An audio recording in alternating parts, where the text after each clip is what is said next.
Welcome to Tales of Marketing Transformation, laying firm foundations for your marketing journey. Tune out all the black magic and imagine a time where marketing has transformed into something human. Where marketing is about building relationships with people you serve. Where marketing is about helping people. That time is now. This is Tales of Marketing Transformation. And here's your host, internationally recognized marketer, speaker, and podcaster, Dr. Jürgen Strauss.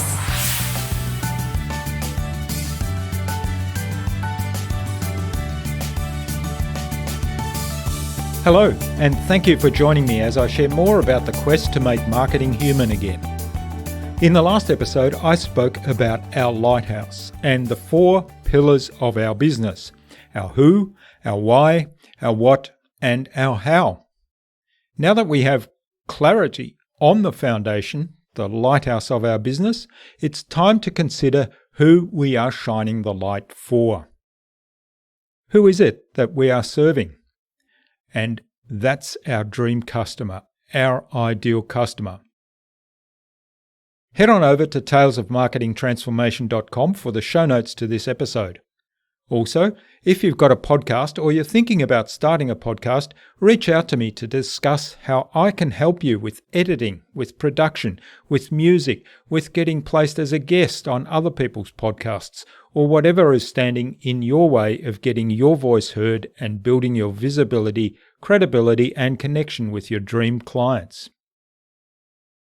Are you really clear on who your dream client is?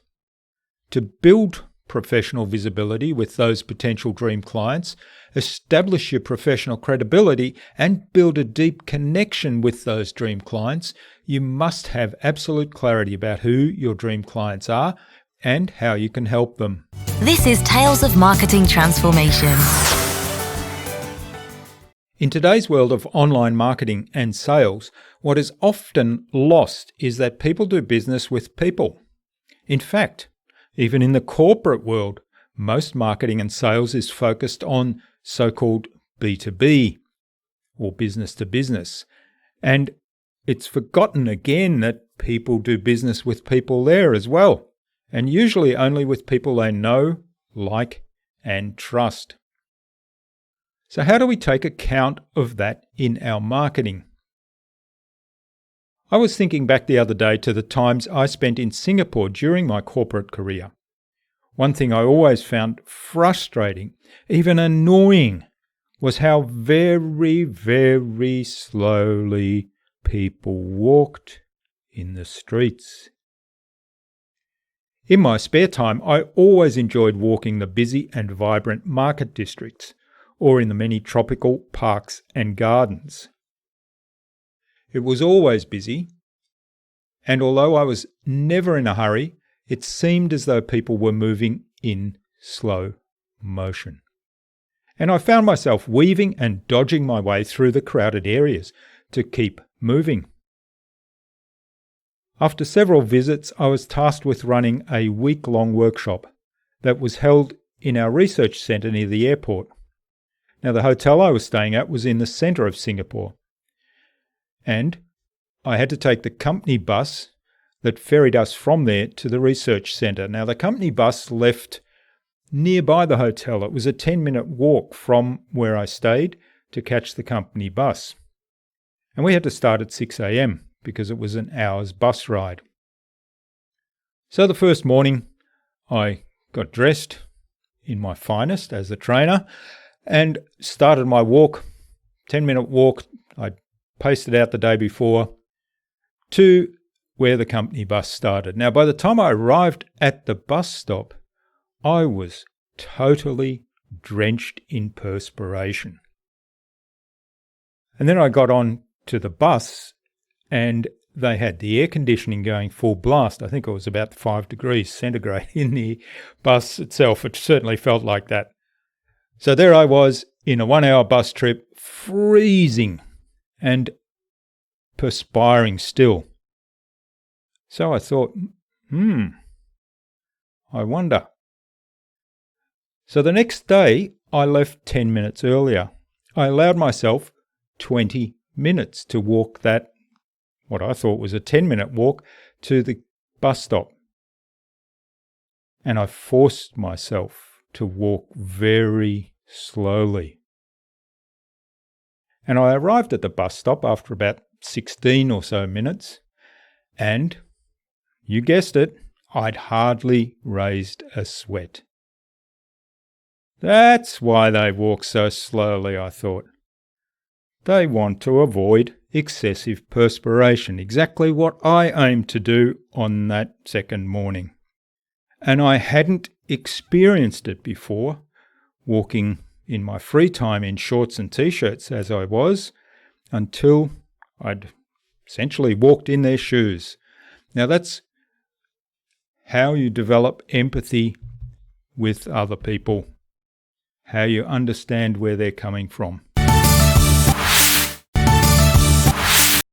So a dream client. A dream client is sometimes referred to as an avatar, although I don't like that word at all. It's really transactional and objectifies people. So the dream client is really the ideal customer you attract to do business with you. They like doing business with you because they see you as a perfect match for the problem that they have and that they want to get solved.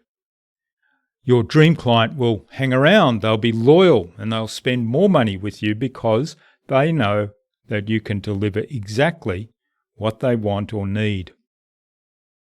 So think back to your current and previous clients. Who have you enjoyed working with the most? Who have you gotten the best results for? Who were you crazy excited to work with?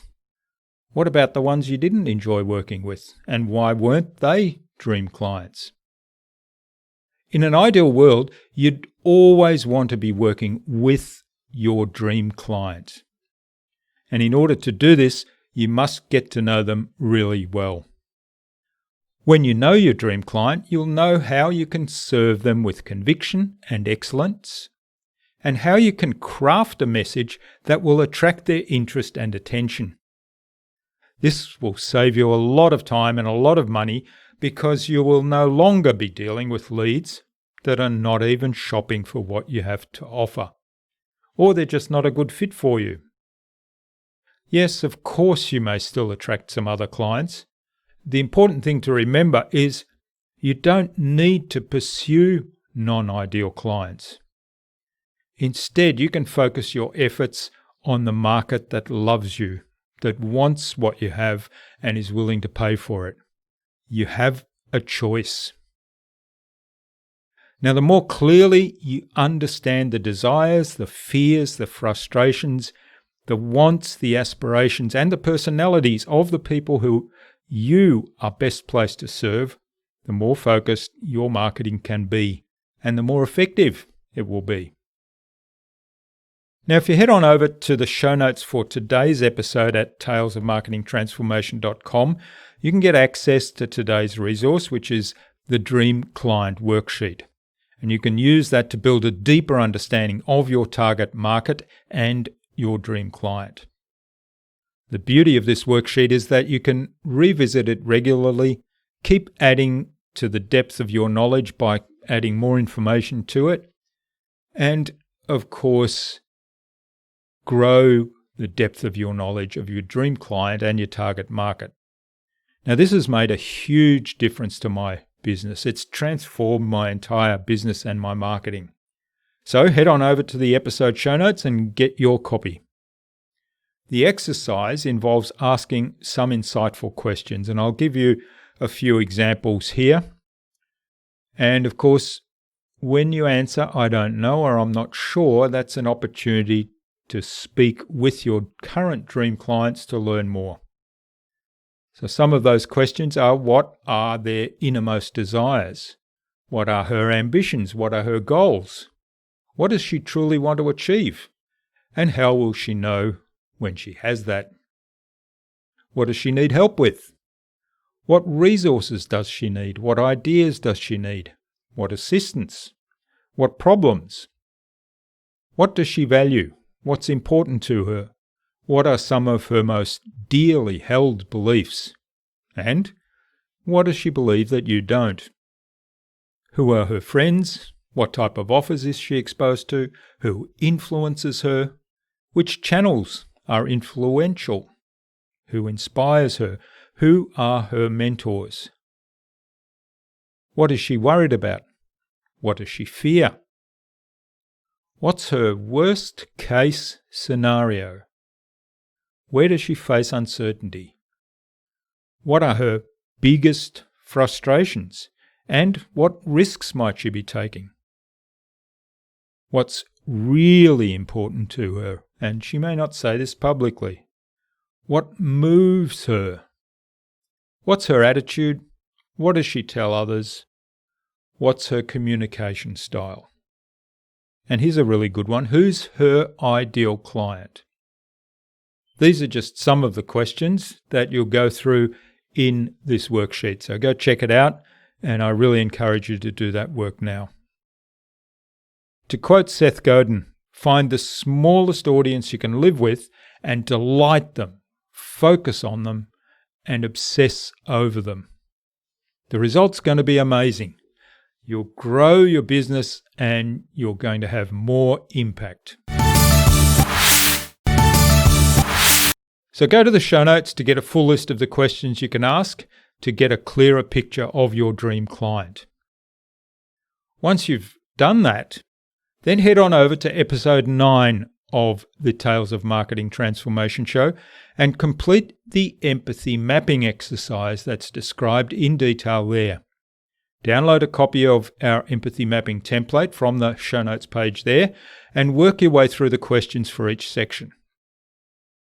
Now, I really encourage you to draw the answers for this, and if you're game, record yourself explaining your fully drawn out empathy map and send that recording to me. I'd love to learn about your dream client, and I'm happy to jump on a call to hear more. And I promise, if you do send me a recording, that I'll give you personal one-on-one feedback. Now, even if you don't send it to me, take that empathy map work you've done, that drawing, and explain it to a trusted person and record that explanation. I'm convinced you'll find that this really helps you articulate a clear description of your dream client and deepen your understanding. Of course, where your answers, as I said, to the questions where I don't know, then speak to some of your favourite clients and find out. And have fun with this. I always love working with my clients on the empathy mapping exercise in particular, and just learning more about their dream clients and seeing their whole marketing transform as a result of an improved understanding of their dream clients. This is Tales of Marketing Transformation. My personal book recommendation for this episode is Building a Story Brand by Donald Miller. This is a step-by-step guide to build out your marketing message in a way that will reach your dream client and will be really clear for them. Thanks for listening to this episode. Subscribe to the show to be reminded of new episodes. It's free to subscribe. Leave a review if you like.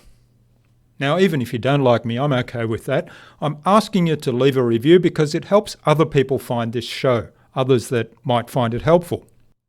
Go to Tales of Marketing Transformation to join our Marketing Transformation community and access a free gift that my team and I made for you. It's the Marketing Master mini class. We want to give you everything you need to transform your marketing into a human-centered, relationship-focused growth engine so that you can build your visibility, your professional credibility, and your connection with your ideal clients. I'm Jürgen Strauss from InnovaBiz. Tune in again next week when I'll talk about identifying our dream client's pain, problem, or need, and what their desired solution looks like. In the meantime, stay awesome and let's make marketing human again. Thanks for coming on this journey with Tales of Marketing Transformation. Join us next week for another fabulous episode. For episode resources, visit www.talesofmarketingtransformation.com. Stay connected by subscribing at talesofmarketingtransformation.com/subscribe.